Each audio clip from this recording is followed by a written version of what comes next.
Any dance mom knows the dance world can be demanding. We're talking long school nights spent at the studio, competitions, costly tuition. Before you dedicate your whole life to the sport, my next guest says there are a few things to consider. Jen Pendleton is a professional dancer who believes kids learn so many life lessons from dance, but there are a few things she even wishes she'd clued into a little bit earlier. It's lovely to meet you. You have such an impressive resume. Tell me a bit about your experience.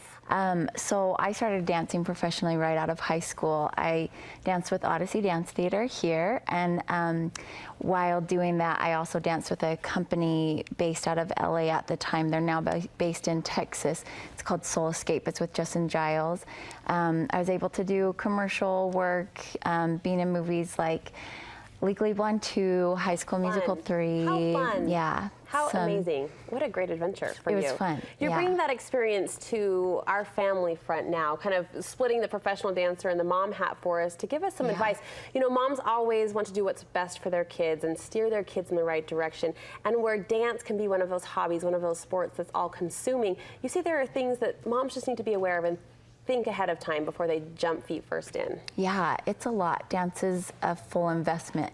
And the first thing would be picking the right studio for your daughter. What kind of vibe is going to nurture her the right way, or your son? I love the word nurture, because here's the thing. There are so many great studios that turn out quote unquote great dancers. But the dance world is known for being competitive, even edgy. It can sometimes promote a mean girl atmosphere. So how do you know if you're getting the studio vibe that will really nurture your child in the right way? I would say when you're picking a studio, go visit the studio. Just like walking into any space, you get a vibe and a feeling. And even I would go to a convention.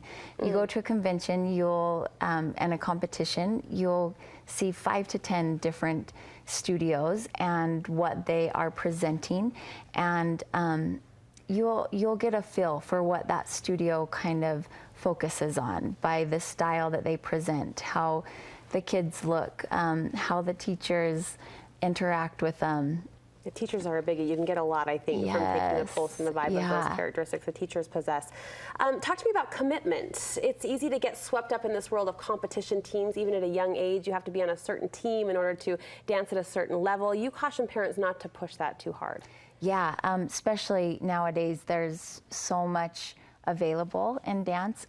You could be going to a convention like from October to May every single weekend, and it's too much. Kids get burnt out too easy, and you have to be aware. It's like choosing your battles, picking your battles. What do I want my child to focus on, and being aware of you're in charge of her still having a childhood and balancing her schedule.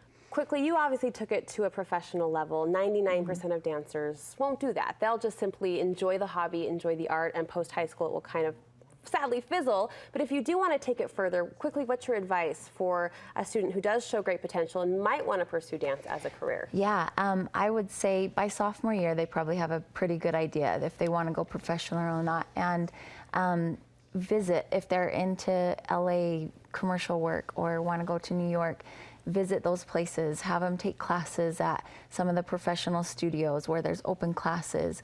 Then they'll get a feel of like, oh, I don't really like LA, I think I like New York. Or they might not like either and want to pursue more of a professional career here in Salt Lake City. Good advice, just to be thoughtful about the decisions you make that involve your children and their time. You have a fun event coming up that I want to ask you about. I do, yes. So I'm working with Millennium Dance Complex here in Salt Lake City and Utah Dance Film Festival, and we are emerging the two arts of film and dance, and there's a workshop that we're holding at Millennium in Salt Lake. It's June 16th and 17th, and we're bringing in great people. Marty Kudelka, he is Justin Timberlake's choreographer. Wow. And Dana Wilson and Ivan, they are backup dancers for JT. How exciting, what a great roundup. Yeah, and we're also doing a show on the 16th at Public, and they will be performing as well as me and other dancers. So exciting, if you have a young dancer at home that she may be interested in kind of or professionals. Nice, thank you so much. Yeah.